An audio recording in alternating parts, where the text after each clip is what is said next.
092. The 14 Slanders. I have received the string of coins, the horseload of polished rice, and the white-kilted robe that you sent. Rolling fields and hills stretch out more than 100 ri to the south of this mountain. To the north stands lofty Mount Minobu, which joins the peaks of Shirane farther off. Jutting sharply up to the west is a mountain called Shichiman.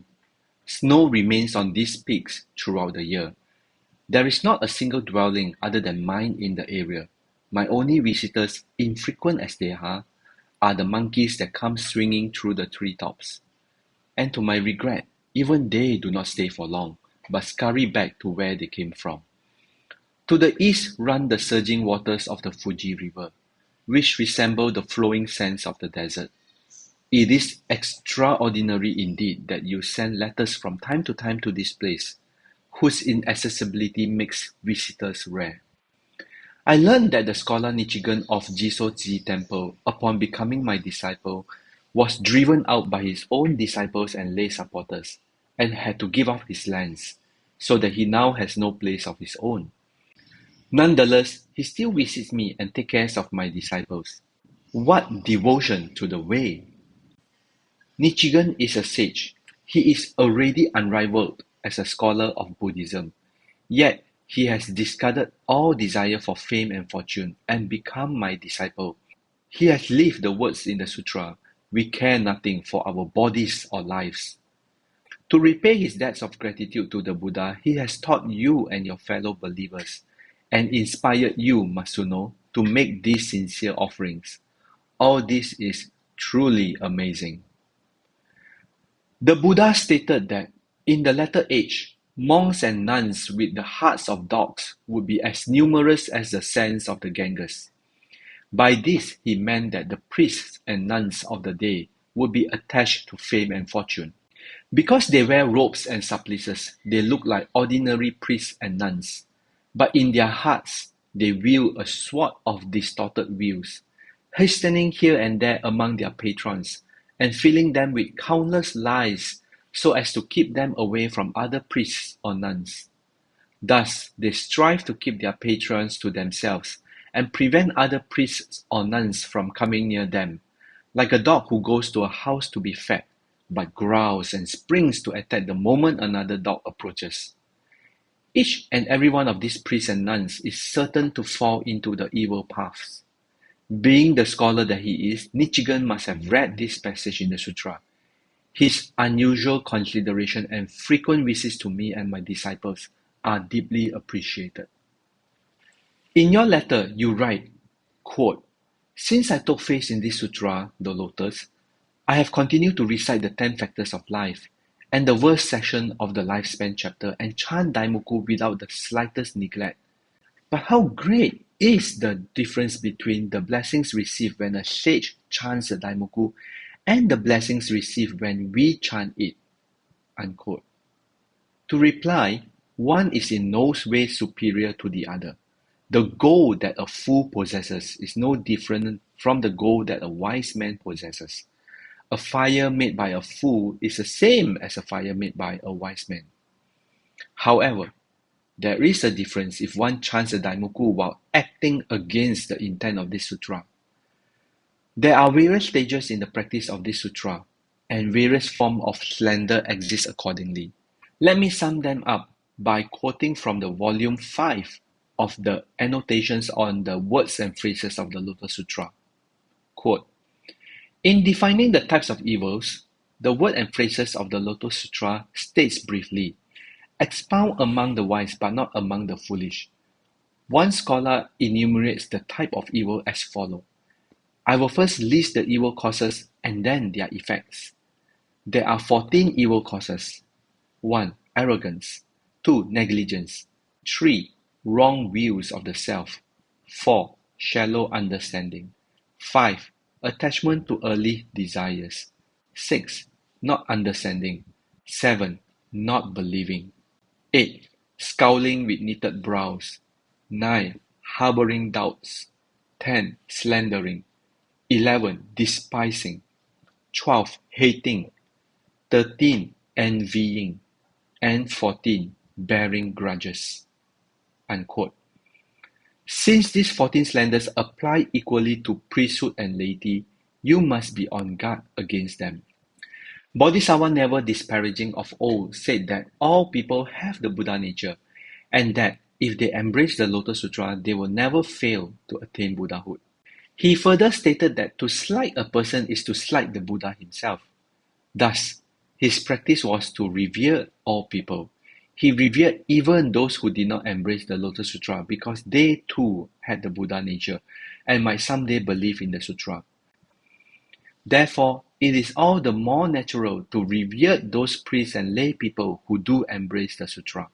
The fourth volume of the Lotus Sutra states, quote, "If there were a person who spoke only one word to curse the lay persons or monks or nuns who uphold and preach the Lotus Sutra, then his offense would be even graver than that of cursing Sakyamuni to his face for the space of a kalpa." Unquote. The Lotus Sutra also states, quote, "If anyone sees a person who accepts and upholds this sutra and tries to expose the faults or evil of that person, whether what he speaks is true or not, he will in his present existence be affiliated with white leprosy." Unquote. Take these teachings to heart and always remember that believers in Lotus Sutra should absolutely be the last to abuse one another. All those who keep faith in the Lotus Sutra are most certainly Buddhas, and one who slanders a Buddha commits a grave offense. When one chants a daimoku, bearing in mind that there are no distinction among those who embrace the Lotus Sutra, then the blessings one gains will be equal to those of Shakyamuni Buddha. A commentary states, quote, "Both the beings and the environment of the Avicii hell exist entirely within the life of the highest sage, Buddha. And what is more, the life and the environment of Vairochana Buddha never transcend the lives of common mortals." Unquote. You can surmise the significance of the 14 slanders in the light of the above quotations. That you have asked me about Buddhism shows that you are sincerely concerned about your next life. The Lotus Sutra states, "A person capable of listening to this law, such person is likewise rare." Unless the Buddha's true envoy appears in this world, who is there that can expound this sutra in exact accord with the Buddha's intent?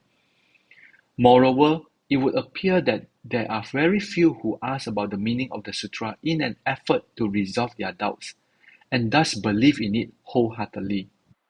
No matter how humble a person may be, if his wisdom is the least bit greater than yours, you should ask him about the meaning of the sutra. But the person in this evil age are so arrogant, prejudiced, and attached to fame and profit that they are afraid that, should they become the disciple of a humble person, or try to learn something from him, they will be looked down upon by others. They never rid themselves of this wrong attitude, so they seem to be destined for the evil path.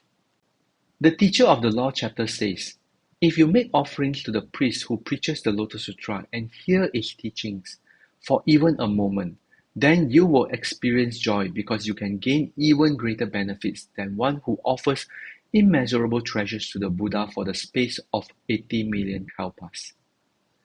Even an ignorant person can obtain blessings by serving someone who expounds the Lotus Sutra. No matter if he is a demon or an animal, if someone proclaims even a single word or phrase of the Lotus Sutra, you must respect him as you would the Buddha. This is what the sutra means when it says, "You should rise and greet him from afar, showing him the same respect you would a Buddha." You should respect one another as Shakyamuni and many treasure did at the ceremony in the Treasure Tower chapter. The priest Samibo may be lowly, but since he can explain even a little about the teachings of the Lotus Sutra, you should respect him as you would the Buddha and ask him about the teachings. Rely on the law and not upon the persons, should be your guideline. Long, long ago, there was a young man who lived in the snow mountains and was called the Boy Snow Mountains. He gathered ferns and nuts to keep himself alive, made garments of deer skin to clothe his body, and quietly practiced the way. As he observed the world with care and attention, the boy came to understand that nothing is permanent and everything changes. and that all that is born is destined to die.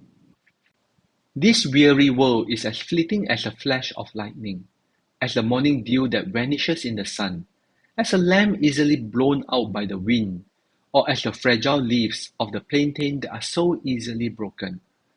No one can escape this transience. In the end, all must take the journey to the Yellow Springs, the land of darkness. When we imagine the trip to the other world, we sense utter darkness. There is no light from the sun, the moon, or the stars, not even so much as fire to light a torch. And along that dark road, there is no one to keep you company. When one is in the Saha world, one is surrounded by parents and relatives, brothers and sisters, wife and children, and retainers. Father may show lofty compassion, and mothers profound loving sympathy. Husband and wife may be as faithful as two streams of the sea, who vow to share the same whole and never to part throughout life. Yet, though they push their pillows side by side and sport together under quilts embroidered with mandarin ducks, they can never be together on that journey to the land of darkness. As you travel alone in complete darkness, who will come to encourage you? Though old and young alike dwell in the realm of uncertainty, it is part of the natural order for the elderly to die first, and the young to remain a while. Thus, even as we grieve, we can find some cause for consolation. Sometimes, however, it is the old who remain and the young who die first. No one feels more bitter resentment than a young child who dies before its parents. No one despairs more deeply than parents who see their child precede them in death. People live in this fleeting world where all is uncertainty and impermanence. Yet, day and night, they think only of how much wealth they can amass in this life. From dawn to dusk, they concentrate on worldly affairs, and neither revere the Buddha nor take faith in the law. They ignore Buddhist practice and lack wisdom, idling their days away. And when they die and are brought before the court of Yama, the lord of hell, what can they carry as provisions on the long journey through the threefold world? What can they use as a boat or raft to ferry themselves across the sea of sufferings of birth and death to the land of actual reward or the Buddha land of tranquil light? When one is deluded, it is as if one were dreaming. When one is enlightened, it is as if one had awakened. Thinking in this way, the boy Snow Mountains resolved to awake from the dream of transient world and to seek the reality of enlightenment.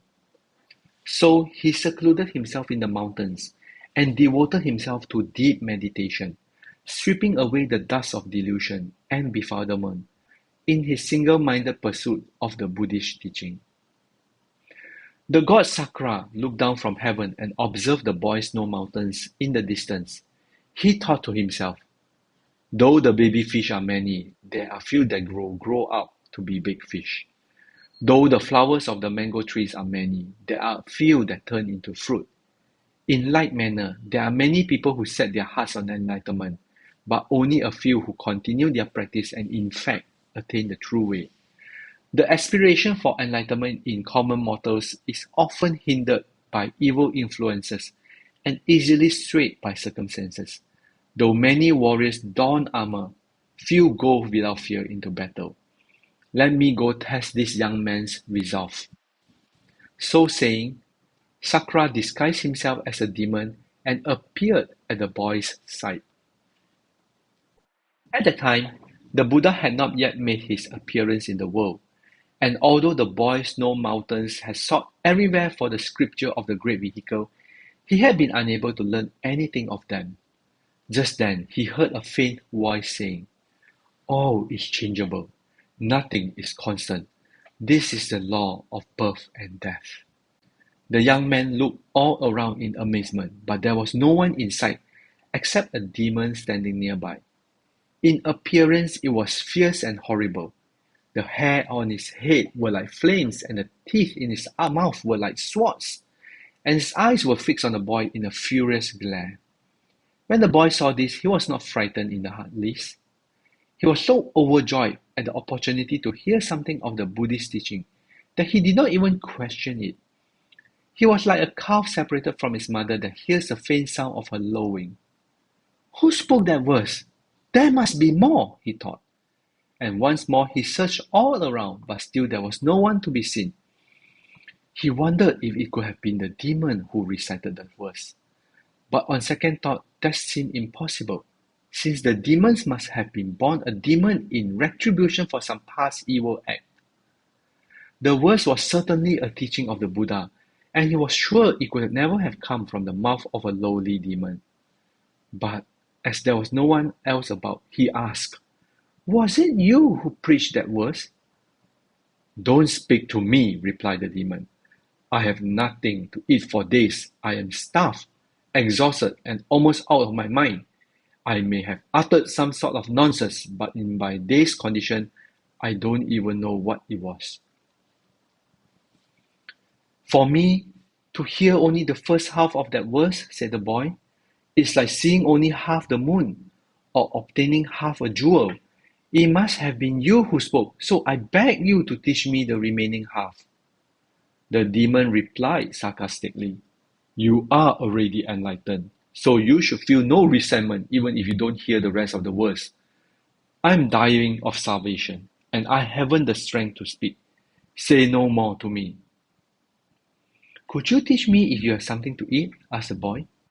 "If I had something to eat, I might be able to," said the demon. Elated, the boy said, "Well then, what kind of food would you like?" But the demon replied, "Ask no more. You will certainly be horrified when you hear what I eat. Besides, you would never be able to provide it." Yet, the boy Snow Mountain was insistent. "If you will just tell me what you want, I will try to find it for you." The demon answered, "I eat only the tender flesh of humans and drink only their warm blood. I fly through the air far and wide in search of food, but people are protected by the Buddhas and gods, so that even though I want to kill them, I cannot. I can only kill and eat those whom the Buddha and gods have forsaken." Hearing this, the boy decided to give his own body for the sake of the law, so that he could hear the entire verse. "Your food is right here," he said. "You need look no further. Since I'm still alive, my flesh is warm, and since my flesh is warm, so is my blood. Therefore, I ask you to teach me the rest of the verse, and in exchange, I will offer you my body." Then the demon grew furious and demanded, "Who could believe your words? After I have taught you the rest of the verse, who can I call on as my witness to make you keep your promise?" The boy replied, "This body of mine is mortal, but if I give my life for the law, casting away this wild body that would otherwise die in vain, in the next life I will certainly attain enlightenment and become a Buddha. I will receive a pure and wonderful body. It will be like throwing away a piece of crockery and receiving a precious vessel in exchange. I call upon Brahma and Sakra, the 4 heavenly kings, and the Buddhas and Bodhisattvas of the 10 directions to be my witnesses. I could not possibly deceive you in their presence." The demon, somewhat mollified, said, "If what you say is true, I will teach you the rest of the verse." The boy Snow Mountains was overjoyed, and removing his deerskin garment, spread it out for the demon to sit upon while he preached. Then the boy knelt, bowed his head to the ground, and placed his palms together in reverence, saying, "All I ask is that you teach me the rest of the verse." Thus he offered his heartfelt respect to the demon. The demon, seating himself on the deerskin, then recited these words: "Extinguishing the cycle of birth and death, one enters the joy of nirvana." The moment he heard this, the boy was filled with joy, and his reverence for the verse was boundless. Resolving to remember it in his next life, he repeated it over and over again, and etched it deep in his heart. He pondered, thinking to himself, "I rejoice that this verse, though it came from a demon, is no different from the teaching of the Buddha. But at the same time, I lament that I alone have heard it, and that I am unable to transmit it to the others. Thereupon he inscribed the stanza onto stones, cliff faces, and the trees along the road, and he prayed that those who might later pass by would see it, understand its meaning, and finally enter the true way. This done, he climbed a tree and threw himself down before the demon. But before he had reached the ground, the demon quickly resumed his original form as Sakura, caught the boy, and gently placed him on a level spot. Bowing before him reverently, the god said, "In order to test you, I held back the thus come one's sacred teaching for a time, causing anguish in the heart of a bodhisattva. I hope you will forgive my fault and save me without fail in my next life." Then all the heavenly beings gathered around to praise the boy Snow Mountain, saying, "Excellent, excellent, he is truly a bodhisattva." By casting away his body to listen to half a verse, the bodhisattva was able to eradicate offense calling for 12 kalpas of the sufferings of birth and death, and attain enlightenment. His story is referred to in the Nirvana Sutra. In the past, the boy Snow Mountains was willing to give his life to hear but half a verse. How much more thankful should we be able to hear a chapter or even a volume of the Lotus Sutra? How can we ever repay such a blessing? Indeed, if you care about your next life, you should make this bodhisattva your example. Even though you may be too poor to offer anything of value, if the opportunity should arise to give up your life to acquire the law of the Buddha, you should offer your life in order to pursue the law. This body of ours in the end will become nothing more than the soil of the hills and fields.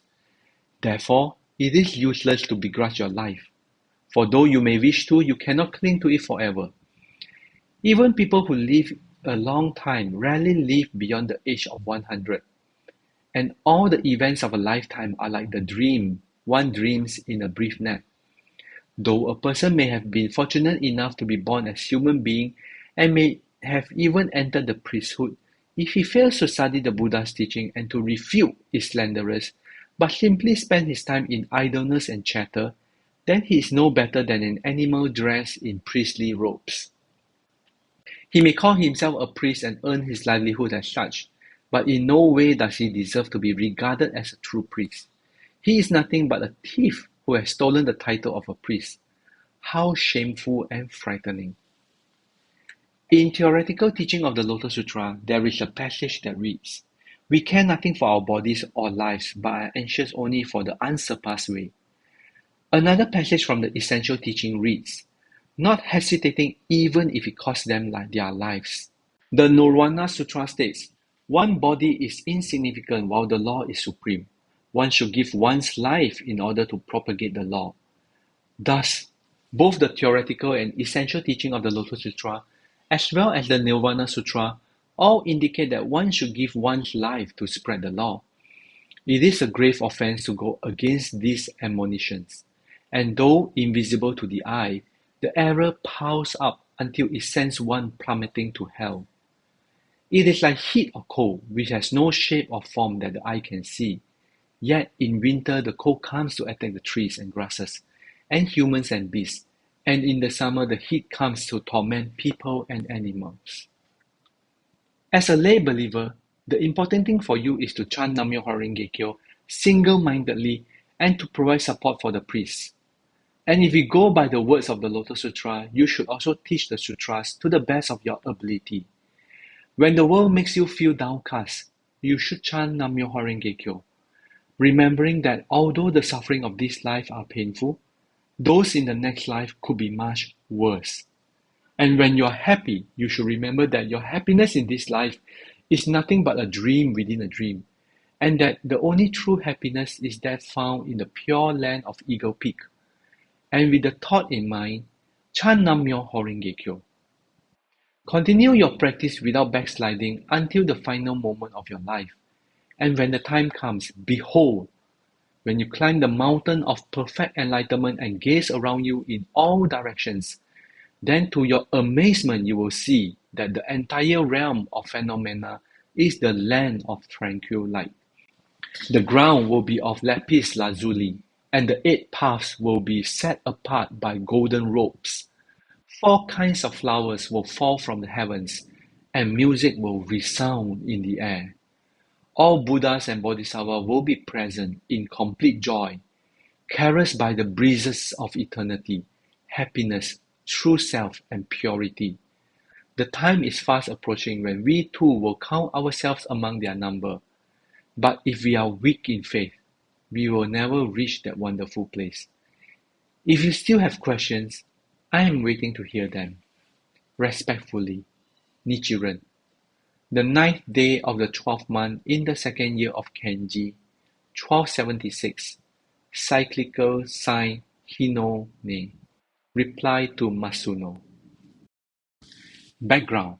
Written near the end of 1276, this letter was a reply to the lay priest Matsuno Rokurō Saemon. 4 in his family received letters from Nichiren Daishonin. He, his wife, son, and daughter-in-law. One of his daughters married Nanjō Hyōe Shichirō and gave birth to Nanjō Tokimitsu, a staunch supporter of the Daishonin and his disciple Nikkō. It is thought that Matsuno was converted to the Daishonin's teachings through this connection with the Nanjō family. This letter explains the 14 Slanders, citing Miao-lo's annotation on the words and phrases of the Lotus Sutra. These slanders are referred to originally in the Simile and Parable chapter of the Lotus Sutra. Asked if there is a difference in benefits derived when a sage chants the daimoku and when an ordinary person chants it, the Daishonin answers in the negative. However, there is a difference, he continues. If one chants the daimoku while acting against the intent of this sutra, he explains the intent of the sutra by referring to the 14 Slanders. The first 10 of the 14 Slanders concern one's attitude and action towards the law. There is the Buddha's teaching. The last 4 concern those towards people who believe in and practice that law. Emphasizing the importance of unity among believers, the Daishonin says, always remember that believers in the Lotus Sutra should absolutely be the last to abuse one another. The reason he gives is that all those who keep faith in the Lotus Sutra are most certainly Buddhas, and one who slanders a Buddha commits a grave offense. In other words, he warns against the last 4 of the 14 Slanders, despising, hating, envying, and bearing grudges against fellow believers. The Daishonin next recounts in detail the story of the boy Snow Mountains, who offers his body to a fierce demon in order to learn a Buddhist teaching. He encourages Matsuno to make this bodhisattva spirit a model for his own faith and practice. He further clarifies that a priest who lacks the spirit to study and practice Buddhism diligently and to strive to refute its slanderers is no better than an animal dressed in priestly robes, a thief who has stolen the title of priest. The Daishonin concludes by instructing Matsuno how to practice his teaching as a lay believer. He encourages the lay priest to chant Nammyo Horenge Kyo, provides support for the priests, and in accord with the Lotus Sutra, put effort into spreading the law. Clearly, in light of the preceding paragraphs, priest here indicates not any priest, but the Daishonin's disciples, those who are practicing in accord with the spirit elucidated in this letter.